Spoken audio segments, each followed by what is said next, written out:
We got a lot to cover today. More Modern Horizons 2 spoilers, and we are getting to some spicy ones. Steven with Magic Metal Money, we're starting off with Ignoble Hierarch. 1 green, 0/1 Exalted, tap for a black, red, or green mana. This is a big deal. I am very excited about this card. I do think this will see play instantly in the format. Noble Hierarch is a very good card. And first of all, if you haven't really compared the details of the flavor between the two cards, I suggest you do so. It is fantastic. The art, the flavor text, everything, it's great. But this card is really powerful. Back in the day when you used to play Abzan over Jund, before Bloodbraid Elf was unbanned and things, there was a time where we played Noble Hierarch. Like, I remember LSV just saying, yeah, we just realized this card is really good, so we just threw it in the Abzan deck. It's a powerful card. And you might say, well, why don't you just play Noble Hierarch? Noble Hierarch doesn't work in Jund, right? It just doesn't tap it only taps for green. Even in Abzan, it didn't even tap for black, and they still played it, and they were playing double black spells. So you can see the importance of having a version that does tap for black mana. Obviously, tapping for red is great too, but tapping for black is the key with Ignoble Hierarch. And you can say, well, there's Birds of Paradise, why don't you play that? Exalted. Exalted is simply the reason why Birds of Paradise is not good enough to see modern play, whereas Ignoble Hierarch will be. The creature itself being able to attack is huge, and yeah, it can attack through Ensnaring Bridge in some weird cases like that, but just being able to attack and have 1 power when attacking is really, really big, hitting opponents' planeswalkers and things. Not to mention buffing your Tarmogoyf or whatever else is actually doing the attacking, right?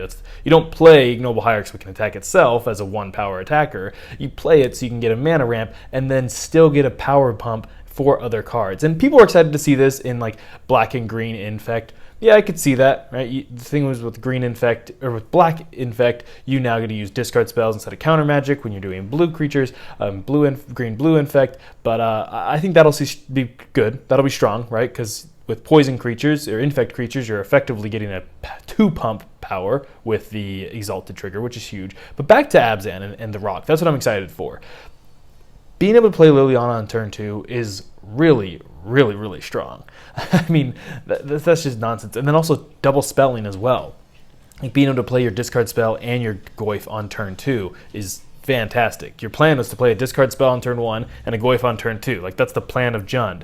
But if you can play both of those on turn 2 and still by the time turn 3 rolls around, you've done the same thing, and then you still have an extra mana for turn 3, and you also have the Exalted trigger when you're attacking, this is big stuff. I'm really excited about this. Also, note that turn 3 is really, really important in Magic. Combo turns, and obviously Tron and things like that, combo decks, turn 3 is usually really critical. Some decks can kill on turn 2, but not often and not consistently and things like that. So the fact that now you can access your turn 3 plays, right? Your Pillage, your Stone Rains, your Lilianas, Kolaghan's Command, 3 mana, there is so much stuff in Modern you can do for 3 mana. There's a lot of competition in every deck at the 3 mana slot. And being able to do this a turn early really changes the name of the game. This is going to be really powerful. I am stoked. Flame Rift, 1 red, 1 generic, sorcery. Flame Rift deals 4 damage to each player.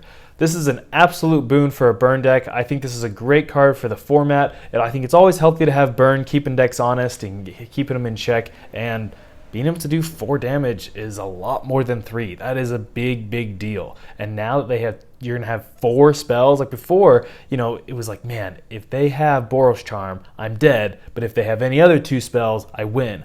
Well, now they have 2 different spells that can do 4 damage. So 8 copies of cards that can do 4 damage from 1 spell. That's going to be a big jump. I think that's great for burn. Obsidian Charmaw. People are excited about this one, so we got to talk about it. 5 mana, it's classic dragon cost, 2 red, 3 generic, 4/4 flying. This spell costs 1 less to cast for each land your opponents control that could produce colorless mana. When it enters the battlefield, destroy target non-basic land an opponent controls. So people are obviously excited about this because you're hey, if you're on the play and your opponent has 2 Tron lands in play and now it's your turn 3, you can play this thing. It's a Stone Rain, and you can destroy their land, but you also now have a 4/4 fly, and you get your clock on as well. Because when you're playing against combo decks, and I consider big mana decks effectively a combo deck, essentially, the key is not just disruption. You have to have disruption and a clock. And the fact that you can get 2 in 1 is great. The reality is, on the draw, this thing is too slow. Again, maybe you find a place to put this in if you have mana ramp, like your Ignoble Hierarch, or in the Ponza deck. Like, I could see this fitting Ponza because it's doing both things. It's both your clock and your disruption, your land destruction. So that's really powerful to have both those items into one spell. Like, it's not just the fact that it has a powerful end of the battlefield effect that costs you, that generates you a card. It's not just the fact that it's a 2-for-1. It's the fact that it's very specifically disruption and a threat. And that's what's really important with this card. I don't know. I'm a little skeptical. I could see this being good if you have mana ramp, but it's just going to be too slow otherwise. Do you mainboard this thing? I don't think so, because if you're mainboarding it, most of your matchups, this is just going to be a 5/5 dragon that enters the battlefield and stone rains. I'm not sure. I'm on the fence. This one, I'm not ruling it out, but I'm not just over the moon excited for it. What do you guys think? Am I totally off base? Like, is this just going to be a house and going to be super strong? Maybe it is. Let me know what you think in the comments below. Harmonic Prodigy. 2 mana, 1 red, 1 generic, 1/3 human wizard, prowess. If an ability of a shaman or another wizard you control would trigger, that ability triggers an additional time. So people are going to be excited about this because you think, oh, in prowess, now I'm getting double triggers. The problem is, Monastery Swiftspear is your best creature in any prowess deck, and it's not a wizard. So I'm a little skeptical about this thing actually being as powerful as people think it's going to be. But again, could it see some play? Yes. Is it going to be a fun card? Yes. Is it going to make interesting turns and interesting decks? I think it will. Is it going to be just this game changer automatic 4 of in a prowess deck? I don't think so. But again, just like I say with the last card, this is up for debate. Like, this is not just clear to me one way or the other. And that's one thing that I love so much about preview and spoiler season, is that so many predictions are just wrong. Like it's just so hard to know this stuff without actually putting it in a deck and actually seeing how it plays out. I mean, that's true with cards that you have played with. Like, putting cards in a deck that you have been in Modern and Legal for 10 years, you're still not sure how it fits that deck until you play it and how it fits certain matchups. So with new cards, it's even more so. So it's just a lot of fun to figure this stuff out. Persist. 2 mana, 1 generic, 1 black, sorcery. Target non-legendary creature card in your graveyard. Return it to the battlefield with a -1/-1 counter on it. This is awesome. I love the fact that this card is 1-word card and it's named after a keyword in Magic of Persist. That's a lot of fun. This target's non-legendary, so it can't get Grizzlebrand. It's also only 2 mana and it stays there. I think this is going to be a thing. I think graveyards are going to be back in play. Territorial Kayu. 1 green, 1 red, star, domain. Territorial Kayu's power and toughness are each equal to the number of basic land types among lands you control. And whenever Territorial Kayu attacks, choose 1. You can rummage or discard a card. If you do, draw a card, or exile up to 1 target card from a graveyard. This looks like a really strong card.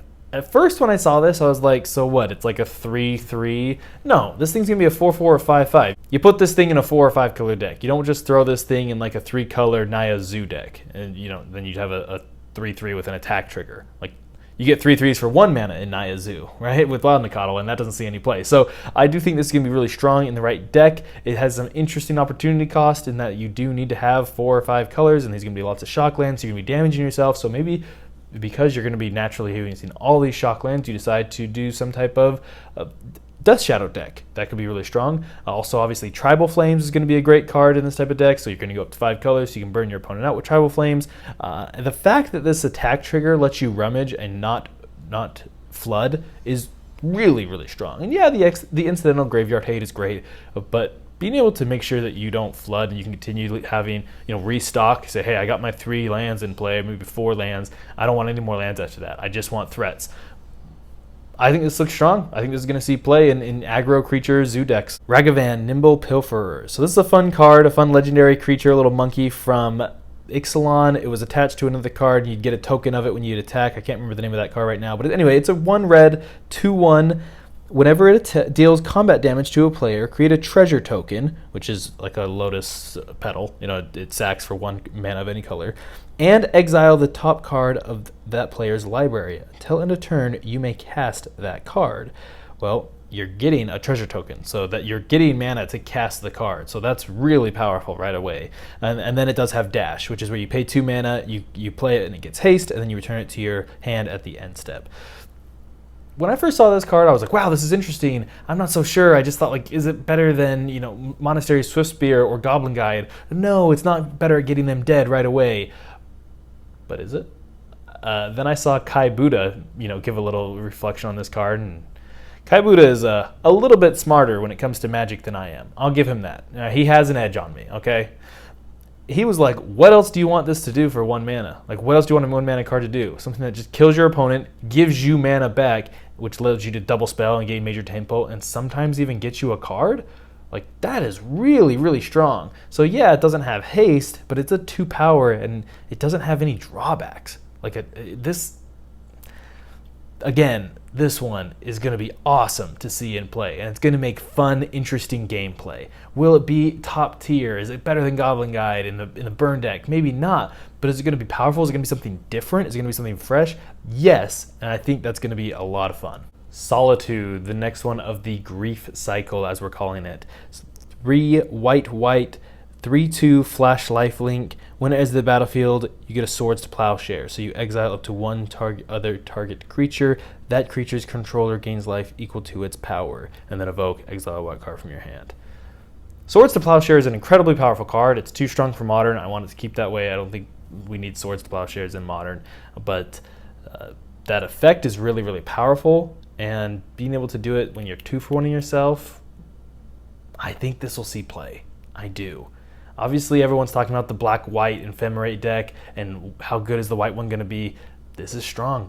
Like, Swords to Plowshare is a really strong effect. And once you start pairing this stuff with Ephemerate, so you're not down a card and you're getting all this value from it, I think this one sees play. I do. I'm really impressed with this cycle. Vindicate.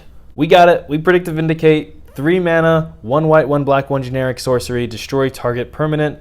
This destroys land. This is how you can main deck some land destruction. This looks great. I'm excited. I don't know who isn't excited. I think it's a very fairly costed answer. People are always breaking the format. They're always doing things that are really unfair, right? Big mana combos, and this is a great answer. This is a great reactive spell, something you can mainboard and hits lands, some land destruction, along with a really flexible spell. The color restraints are obviously significant, but I think Orzhov's here to stay. Like, they're getting some really strong cards. I think Orzhov's a legit deck now. Is it the new Jund? I don't know about that. It's different, though, and maybe it does compete, and maybe it's just different, and depending on the render game, you switch between these two. But I think whether you're doing the Ephemerate, you know, deck with all your ETBs, or you're just doing like a classic Jund rock strategy, and you have Stoneforge Mystic as your threat, I see this being strong. And Stoneforge got a friend, Cauldra Complete. So a 7 mana legendary artifact equipment, living weapon. So that means when it enters the battlefield, you get a germ token and attach it to it immediately.